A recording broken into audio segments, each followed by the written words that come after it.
చెడుపై మంచి సాధించిన విజయానికి ప్రత్యేకంగా దసరా నిర్వహించుకుంటున్నామన్నారు ఎమ్మెల్యే రవీందర్, ఎమ్మెల్యే మురళీ నాయక్. ఈ సందర్భంగా మహబూబాబాద్ జిల్లా కేంద్రంలోని హనుమంతుని వీధిలో రావణ వధ కార్యక్రమాన్ని ఘనంగా జరిగింది. చెడుపై మంచి సాధించిన విజయంగా ఈ రోజును విజయదశమిగా జరుపుకుంటూ 100 అడుగుల రావణాసుడి ప్రతిమను దహనం చేశారు. ఈ ఉత్సవాలకు ఎమ్మెల్యే డాక్టర్ మురళీ నాయక్ దంపతులు, అలాగే ఎమ్మెల్సీ తక్కెళ్లపల్లి రవీందర్ రావు ప్రజలు అధిక సంఖ్యలో హాజరయ్యారు. రావణ దహనం, బాణసంచా పేలులతో సందడి వాతావరణం కనిపించింది. కొంచెం ప్రశాంతంగా ఉందనుకుంటా. నేను ఇప్పుడే గౌరవ ఎమ్మెల్సీ గారు తక్కెళ్లపల్లి రవీంద్ర గారు చెప్పారు, ఎటువంటి భూ కబ్జాలకు ఎవరు పాల్పడకుండా ప్రతి ఒక్కరూ మహబూబాబాద్ నియోజకవర్గంలో ఉన్నటువంటి వ్యాపారస్తులు అందరూ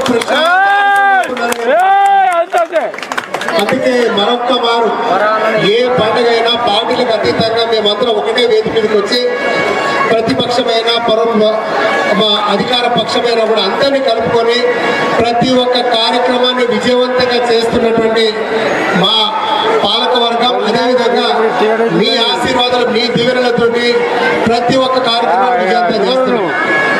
మనకు తెలిసి మొన్న జరిగినటువంటి బతుకమ్మ సంబరాలు వాస్తవానికి మంగళవారం 10వ రోజు ప్రభుత్వం అధికారికంగా గెజెట్ విడుదల చేసినా కూడా, జీవో విడుదల చేసినా శాస్త్రీయ పరంగా భక్తులకు ఏదైతే మనకు ఆమోదయోగ్యమైందో భక్తులందరూ కలిసి కోరుకున్న రోజు సోమవారం పెట్టాలి అనగానే నేను వెంటనే వీడియో రిలీజ్ చేసి మహిళా మన సోదరులందరి ఆత్మ గౌరవాన్ని నిలబెట్టాల ఉద్దేశంతోనే సోమవారం మనం బతుకమ్మ సంబరాలు జరుపుకున్నాం.